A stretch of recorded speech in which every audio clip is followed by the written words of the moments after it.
Salut les amis, vous savez que j'aime à vous faire partager ce que j'achète quand je vais faire mes courses et vous montrer ce qui serait intéressant pour vous si vous aviez envie d'acheter des produits, si vous faites attention ou si vous voulez avoir des idées plus originales et peut-être meilleures pour votre santé. Alors bienvenue sur la chaîne Jean-Michel Cohen, la chaîne où on ne parle que de nutrition et où on ne vous raconte jamais de salade.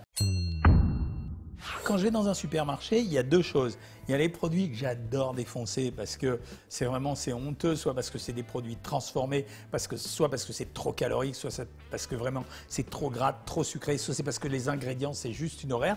Et puis de temps en temps, il y a des pépites, ça veut dire des produits ou qui me semblent originaux ou qui sont vachement intéressants pour votre santé. Je vais commencer par 4 produits d'abord et vous allez voir que le 5e est très étonnant, ça sera le dernier. Il est en train d'arriver en France, c'est une avant-première pour vous, pas pour tout le monde, mais pour certains d'entre vous, vous allez voir, ça va vous envahir dans quelques temps, j'en suis certain, je vous expliquerai la raison pourquoi. Et dans les produits apéritifs, qu'est-ce qu'on trouve en général à part les petits gâteaux salés? Bon, il y en a de toutes les sortes, vous connaissez, c'est de la farine, du sel, de l'eau, des graisses, il y en a des plus ou moins bien, il y en a plus ou moins bio, etc.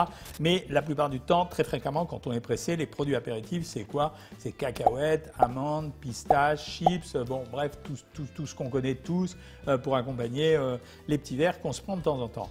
Et là, je trouve ce produit et il y a écrit lait niçois, fèves et pois chiches pimentés. Alors d'abord, mon œil, il est attiré vers le produit. Pourquoi ? Parce que fèves et pois chiches, ça fait partie de la classe des produits qu'on appelle les légumineuses. Et on n'arrête pas de dire qu'il faut forcer en ce moment sur les légumineuses. Plein de raisons à ça. Produits riches en fibres, produits riches en protéines, produits riches en matières grasses de premier niveau quand il y en a. Bon là, en l'occurrence, il n'y en aura pas trop. Produits riches en fer et produits surtout qui permet d'avoir un microbiote d'excellente qualité. Et je crois que vous êtes informés depuis le temps maintenant, le microbiote, c'est cet ensemble de bactéries qu'on trouve dans notre intestin qui nous servent bien sûr à alimenter grosso modo cet intestin, mais qui sont intervenants dans de très nombreuses maladies. Au début, on pensait que c'était juste les maladies d'intestin, c'était pour pas ballonner ou pour avoir un bon transit, etc. Et puis maintenant, on a commencé à comprendre que c'était important pour l'obésité, pour l'hypertension, pour le diabète et même pour des maladies folles, Parkinson, sclérose en plaques, etc. On avance, il y a plein de gens qui se gavent de probiotiques, je ne suis pas sûr que ça soit utile finalement, parce que je pense que tant qu'on n'a pas des probiotiques personnalisés pour chaque individu, parce que chacun de nous a un microbiote spécifique, c'est peut-être pas certain d'être aussi efficace que ce qu'on pourrait être. Donc grosso modo, comme tous les produits apéritifs, c'est des produits salés. Les produits apéritifs, le mot apéritif, c'est quasiment pour ouvrir l'appétit. C'est un produit salé, mais c'est un produit salé avec des produits comme des légumineuses, donc c'est vachement intéressant. Quand je regarde dessus la composition en termes de calories, je regarde 393 calories pour 100 grammes. Il n'y a pas un des produits que je vous ai cités tout à l'heure qui soit en dessous de 500 calories. Amandes, noisettes, pistaches et encore macadamia, chips, etc. Tout ça, ça bascule au-dessus des 500 calories. Là, on est à 400 calories avec acides gras saturés. Alors bon, les graisses, il y en a 12 grammes pour 100 grammes, mais acides gras saturés 1 gramme, c'est-à-dire qu'il y a très peu de mauvaises graisses. Donc vraiment, c'est le beau produit. Le seul point noir, évidemment, c'est le sel. Mais tant qu'à faire pour les produits apéritifs, c'est comme ça. Les produits apéritifs, c'est salé, voilà, il ne faut pas en abuser. Donc, très joli produit, trouvé en supermarché. Fèves et pois chiches pimentés. Alors je cite la marque, ça leur fait du bien, ça leur fait plaisir. Ça s'appelle les Niçois et la marque c'est de Papi Armando. Et merci Papi Armando, ça nous fait plaisir, tiens. Tiens, ouais, non mais c'est marrant, j'aime bien faire de la pub pour les produits que je ne connais pas. Et le site c'est épicerie@lesniçois.com. Bravo les Niçois. C'est un produit anglais, yeah. Et là c'est classe parce que le produit s'appelle Regent's Park. Regent's Park, ça veut dire que c'est des produits qui ont été sélectionnés pour la famille royale. Eh bien, je trouve qu'on mérite, vous et moi, des produits de la famille royale. Sympa. Alors ça, c'est un produit qui m'intéresse. Pourquoi? Ça s'appelle les crumpets. Les crumpets, c'est un produit panifié. Ça veut dire que c'est un produit à base de farine. Ça se prend au petit déjeuner, ça peut se prendre au goûter. Ça ne se prend pas au titre du grignotage, car je ne veux pas que vous grignotez. Vous êtes des bien mangeurs et des bien mangeuses. Composition du produit. Farine de blé. Entre parenthèses, farine de blé, carbonate de calcium, fer, niacine, thiamine, c'est pas mal. Bon, enfin, il n'y a rien d'extraordinaire. Eau, vinaigre, poudre à lever au 450 et carbonate de sodium, sucre, levure, sel, conservateur. Bon, c'est un peu quand même transformé comme produit. La famille royale, vous n'avez pas des cuisiniers au taquet à la cuisine. Ça a baissé depuis. Par contre, après, quand je regarde les valeurs caloriques, moi, ce qui m'intéresse, c'est 92 calories pour la petite crêpe. C'est 192 calories pour 100 grammes. Pour vous donner une idée des valeurs, le pain c'est 250 calories pour 100 grammes et les biscottes c'est entre 300 et 350 selon la valeur, même plus. C'est plutôt 400 calories pour 100 grammes. Donc c'est plutôt un bon produit, pas très calorique, pas beaucoup de matières grasses, dont sucre 1,7 g, pas sucré. Donc c'est beau produit, fibres, protéines et pas de sel, 0,75 g. Très joli produit. La crêpe est relativement épaisse, elle est sympathique. Moi, pour en utiliser de temps en temps, je sais que soit je le mange entier quand j'ai envie de moelleux, ça veut dire ils sont craquants en surface parce que je les passe au toast et sont moelleux à l'intérieur, soit de temps en temps je la coupe délicatement avec un couteau et comme ça me fait 2 tartines. Très joli produit. La crêpe fait 50 grammes. En général, si vous prenez du pain pour 50 grammes, vous avez 25% de calories en plus. Donc très joli en plus, très joli produit. La famille royale fait attention à son alimentation. Je déteste les pâtes à tartiner qu'on achète dans le supermarché. Et pourtant, j'ai acheté celle-là. Pourquoi? Parce que j'ai regardé la composition. Alors premier intérêt, bon, ils appellent un ethical aperitif, ça veut dire l'apéro engagé. Bon, mais ça, je m'en fous de leur truc de marketing. Voilà, ça s'appelle crème fine bio d'artichaut. Bon, c'est pas mal déjà parce que c'est bio. Je pense que c'est vrai, hein. Mais oui, c'est vrai parce qu'il y a les 2 logos. Le logo agriculture biologique français, le logo européen, donc c'est vraiment un produit bio. Quand je regarde la composition, je vois artichaut 70%. Huile de tournesol, ail, sel, acidifiant, acide lactique, ils ont le droit. Et puis c'est tout, poivre, c'est tout.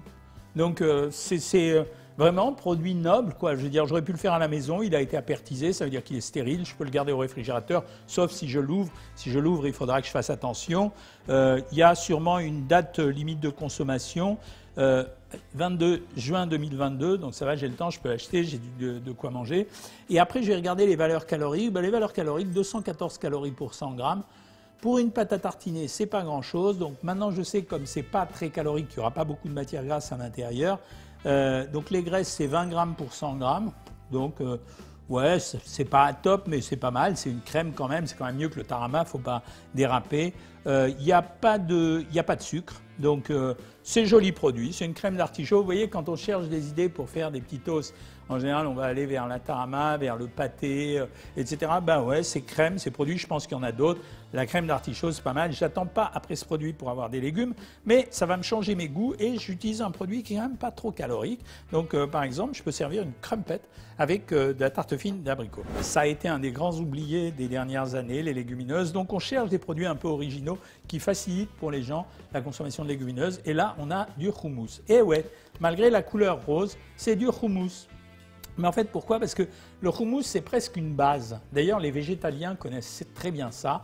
Les végétaliens sont obligés d'utiliser beaucoup en cuisine, bien sûr le soja, mais aussi les légumineuses, pois chiches, fèves et même les oléagineux. Ben, le houmous, ça fait partie de leur base, ça leur sert pour beaucoup de choses, y compris de temps en temps pour épaissir quelque chose. J'ai goûté à base de purée de pois chiches, par exemple, j'ai goûté des crèmes au chocolat, des mousses au chocolat. C'est pas la mousse au chocolat traditionnelle, mais c'était vachement bon à manger. Et là, le houmous, il est houmous à la betterave. Qu'est-ce qui m'intéresse là-dedans? La betterave, bien que sucrée, est un produit intéressant, couleur rouge, fort pigment, donc ça veut dire fort micronutriments, ça veut dire vitamine A, donc extrêmement intéressant, donc produit intéressant pour la santé. Je regarde la composition du produit, les ingrédients comme à l'accoutumée. Pois chiches 45%, betterave crue 21%, c'est normal, c'est pas très cher, donc là ils trichent jamais les industriels. Huile de tournesol, bonne utilisation d'une huile, ils ont viré le palme et les mauvaises huiles. Pâte de sésame 5%, intéressant le sésame, il y a de la vitamine E, donc antioxydant qui protège un peu contre le cancer. Eau, jus de citron, huile d'olive, sel, ail en poudre, voilà, il y a du conservateur, il y a des acidifiants, mais plutôt une très bonne composition. Valeur calorique 260 calories pour 100 grammes, vous avez vu 210 ici, 260 ici, c'est pas tellement plus. Matière grasse 21 grammes, pareil qu'ici. Sucre, il n'y en a pas des sucres. Fibres 9 grammes, extrêmement intéressant d'avoir 9 grammes de fibres, c'est un bon produit. Et protéines 5 grammes, très joli produit qui vous sert à tartiner. Pareil, il n'y a pas besoin d'aller chercher toujours les mêmes produits, gras, etc. On peut utiliser ces produits-là. Je vous parle beaucoup microbiote depuis quelques temps et lors du dernier bouquin, Nourrir sa santé, un des derniers bouquins, je vous ai parlé des produits coréens comme le kimchi, comme je vous ai parlé de temps en temps du lait ribot. L'avantage de ces produits, c'est que ce sont des produits fermentés, ça veut dire que vous rajoutez à l'intérieur de l'aliment des ferments lactiques, en ce qui concerne le lait en tout cas. Pour le kimchi, vous le faites fermenter avec du sel et du vinaigre. C'est des légumes fermentés avec du sel et du vinaigre. C'est assez intéressant parce que ça développe le système bactérien, ça développe les levures, les micro-organismes et les bactéries. Et en fait, c'est un produit qui est très bon pour la santé, toujours pareil, pour nourrir le microbiote. Cette boisson qu'on appelle le kombucha est arrivée depuis très peu de temps en France. Avant, il n'y en avait pas, maintenant il y en a. Au début, c'était un truc très bobo, ça veut dire très réservé à des gens qui étaient extrêmement attentifs à leur santé, qui fréquentaient les nouveaux produits, etc. Maintenant, ça commence à apparaître partout parce que tout le monde s'intéresse aux boissons fermentées. Je vais vous lire la composition et je vous l'explique. Je vous l'explique parce qu'elle mérite d'être comprise.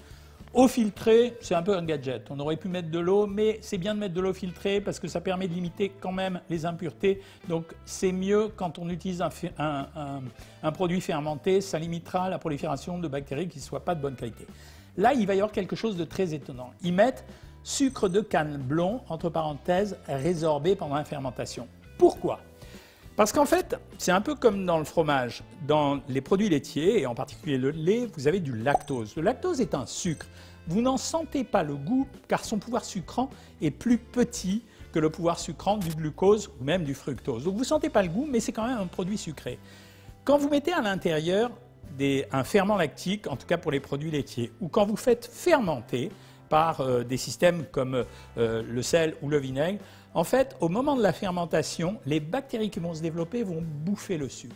Elles vont le bouffer pour alimenter leur propre système. Vous comprenez d'ailleurs en partie pourquoi on parle de microbiote et d'obésité. Parce qu'on pense que le microbiote est intéressant également au niveau du diabète, car les bactéries ont besoin de ce sucre pour vivre et survivre.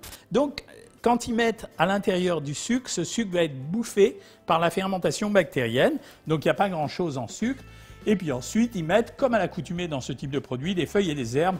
En général, les herbes, on met du thé, là, ils mettent culture de kombucha. On peut mettre des herbes et des épices extrêmement différentes. Ça dépend du site de fabrication et de la méthode de fabrication.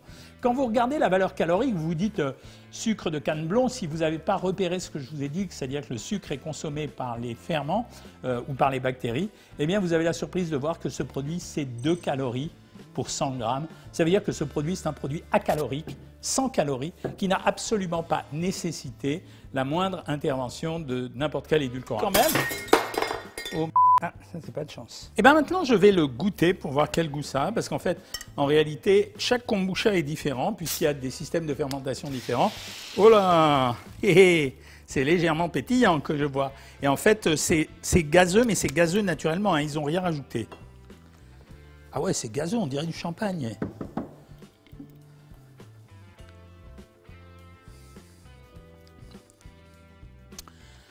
C'est pas mal du tout. C'est pas mal du tout. C'est pas du tout sucré. C'est gazéifié. Ça ressemble à une eau gazeuse, mais c'est pas une eau gazeuse. Et ça a un arrière-goût. On sent un peu de thé comme un peu de citron. C'est bon à boire. Hein. Mais comme je sais que c'est bon pour ma santé, bah, j'y vais à donf. On peut bien sûr roder un système d'achat et consommer à peu près toujours le même.